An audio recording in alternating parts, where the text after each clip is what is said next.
Hey everyone, welcome back. Chris Stout here.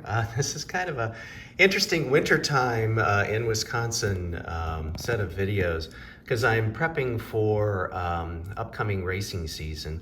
You'll see in another video the kit that I'm using for the Ultimate Streetcar Challenge and the 5 activities in that. And I also plan on doing land speed racing with it and doing it through ECTA Motorsports. So I thought I would step through what that looks like a little bit here, and then after we go through this online, then I'll pull in the same video that I used for the racing kit, so to speak, the proper helmet, fireproof suit, etc., that generally exceed what's needed for this, but if I bought it for one, might as well be safe in this race as well. So I'll put all the links in the notes below on this. If you've had an experience with this, please share them. Mine was back when it was the Ohio Mile. That was probably 2015 that I attended that just as a spectator. I'd had a friend, Rebecca Bernick, who had set some land speed records on vintage BMW motorcycles. So tip of the hat to her. I actually interviewed her on my podcast, so take a look in the podcast if you want to hear about that. I also have some other motorcycle related and racing related kinds of things and some number of shows there. But let's get to the task at hand. So right now as I'm shooting this, it's January 2024. It is very snowy out, so I have been in touch with the good folks at ECTA Motorsports, and this is their website to take a look at events. The event that I'm interested in is the upcoming one, first one, which is May. They recommended that I sign up soon, which I will be doing, because they limit it to 150. So I should probably sign up before I post this video. Sorry about that. If you click on this, it will then open up what they call the Arkansas Spring Fling. And you can scroll down and see kind of what's what as a spectator, as a racer. I'll step through what all the rules are and stuff, and then what all the fees are. I am a rookie, so I get a little bit of a break on things, I think. Maybe I don't. I guess not. Pardon me. One of the things I questioned, which they've been super helpful, I'll put Steve and his brother's contact information here. They're the ones that run this. Is that I said, well, what should I do? A half mile or a mile or whatever? I said, as a newbie, do I need to cut my teeth first on something shorter or whatever? And he said, if you do the 2 1 mile passes, that then qualifies you to do the 2K. So I'm guessing what that means is just to sign up for the 2 kilometer rookie at $675, and then I'm good to go for all those. I hope it's not additional and a la carte and I have to buy the others, but I'll let you know race day when I shoot from there. I also should say too, once I'll be doing a car prep of what I'm going to be doing to my 2023 Corvette Stingray C8, and also the kit here, just the interior prep. So a lot of car videos with no cars in them, which is sort of ironic, but that's what you do in the wintertime in Wisconsin, is you prep for racing. So take a look at that, and then also they have a number of waivers for 2023.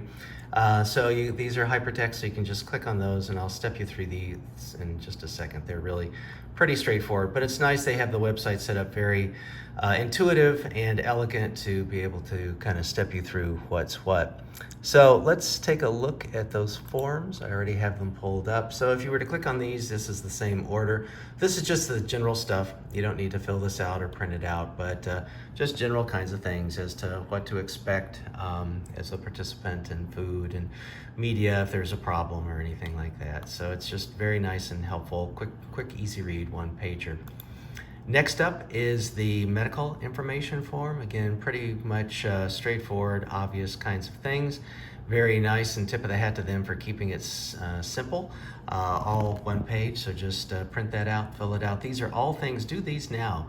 Once you've registered, do these now. Have them all ready, stick them in a file, and then bring them with you when you you go race. I'll talk about that. I'll just take a second now to talk about that too. I said, you know, so for those days, when should I be down there? Because it's going to be a bit of a hike for me to get there. And he said, get there, the stuff kind of starts on Friday, but he said, get there Thursday by 2, and that's probably a good thing, get settled. And then there'll be a rookie meeting early that evening, so first timers get that. I said, what about rain? He said, rain is pretty unusual, but it is a landing strip, so even if there is rain, I guess unless it's torrential, which is pretty much super rare, the track dries off in 45 minutes. So I'd hate to drive. It's like an 11-hour drive for me. I'd hate to go all the way down there and then not be able to race, but that gives me a little bit more optimism and faith. Other notes, just that it is limited to 150. There's 3 of them a year. They're kind of parsed out every few months. So just for me, with my calendar and the other events I'm going to be doing, the May one worked out well for me. No real strategy behind that. So, and again, where it's at, I'll put the address, and I'll also put hotel accommodations as well too. Any other details. And if there's something I missed, just ping me in the comments. I'll respond back. Next up then is the car tech form. Pretty straightforward. This is what some of the things you can, obviously fill out. It's also kind of a crib sheet for you to know what to expect when your car gets there. Again, I'm pretty much showroom stock, so there's not a whole lot of things that I need to worry about in terms of weird modifications or anything like that that's going to flag anything. So if you're thinking about doing this with a car, just be aware of what the rules are. I'm not showing the motorcycle ones next year. I hope to do it on a Kawasaki, so we'll see if that happens. But I'm just going to step through the car ones on this one. They do have the motorcycle ones as well too, if that's your cup of tea, which is mine, but just not this year. They also have one that looks pretty much, you'll see as we click over it, it looks almost exactly the same. But what you'll see is that it's the Bonneville Tech Form. So if you're thinking about going out to Southern California, that's what the SCTA is going to be looking at, their timing association out there. And good luck, tip of the hat to you. Put it in the comments, we'll come cheer you on if you're going to do that. That's so much work. I don't think I even want to make it a bucket list kind of thing, but it would really be a really wonderful experience. So this kind of gets you in the mood and get your car ready for doing that if you're interested. If you're not going to be doing that, then you can just ignore this form, but I just wanted to put it in because it's kind of cool. And then finally, a tire waiver form. If you've got an older car, older tires, or whatever your situation is, this gives a waiver. Probably one of the biggest concerns in terms of safety is that of a blowout. Your tires get hot depending upon the temperature of the day, the temperature of the track, how many runs you've done. You want them, proper temperature to get good traction, etc. But you also don't want them coming apart. So since I'm doing pretty much showroom stock new tires that are speed rated, it shouldn't be an issue for my situation. But if I did have a vehicle that it was, or if your vehicle, it might be a situation, I'd recommend just getting perfect tires for what's needed. And if you need a different set of wheels, get a different set of wheels. It's better safe than sorry. Come back and race another day. But if you do need to have the tire waiver, then you've got that available to you as well. There are a lot, I'm not going to show them here, but there are a lot of really good videos and learning experiences to be able to learn more about this and see the course and hear people and kind of just get a good feel for it. But highly recommended. This will be the first time that I'll be doing it. I'll do another video on what the car prep is going to be like, how it's different for land speed racing than what it is going to be for road racing. It's also got the extra activity of making my way down there, and I'll be doing tips on what that car prep is like, travel prep is like with the car that's going to be doing land speed racing, and then in car camera footage, video footage of what that experience is like. So again, if you've done it, if you've got tips, please put them in the comments. If you have questions or anything that I haven't covered in this, put them in. If I can answer them, I will, or I'll get you to people that can. Thanks for watching. Drive safe, race safe, and if you enjoyed this, please like it, share it with your friends, and subscribe to our channel. I appreciate it. Thanks much. Again, drive safe, race safe. Bye-bye. Okay, so let's go through a walkthrough of the entire kit. It really starts to kind of creep up on you, surprisingly, how much there goes into it. So again, there's variations by virtue of what activity it is that you're doing in the Ultimate Streetcar Challenge. This is the full kit and then some to be able to actually go out on the road course, in my case, Road America. So let's maybe, I don't know if we'll actually go from top to bottom, but we'll kind of attempt to do that. I've had a number of helmets, all motorcycle related as of late, and none of those qualify. Motorcycle helmets are not spec'd out at the same level as racing helmets. I'm sure there's a variety of reasons. The one that I'm particularly aware of is that DOT certified motorcycle helmets are not fireproof. This is a Bell M8, and it's really pretty nice. They have a carbon version of this, which is actually quite a bit more expensive, but not all that much lighter, which I was really surprised and pleasantly surprised to hear, so I could save a few dollars on it. It's got a Nomex flameproof interior. It's got a very nice design in that. I was able to, off the shelf, so to speak, comfortably fit this, but you can get different pads in here if they don't fit your face. Well, I have a big head, but kind of a narrow face, so I was real happy with the size of this. A lot of times, at least with motorcycle helmets, I have a difficult time. So the fireproof is really kind of the main thing about it. It's got a lot of other specs and bells and whistles with regard to it. It has vents for defogging. Also, the specs are such that you can't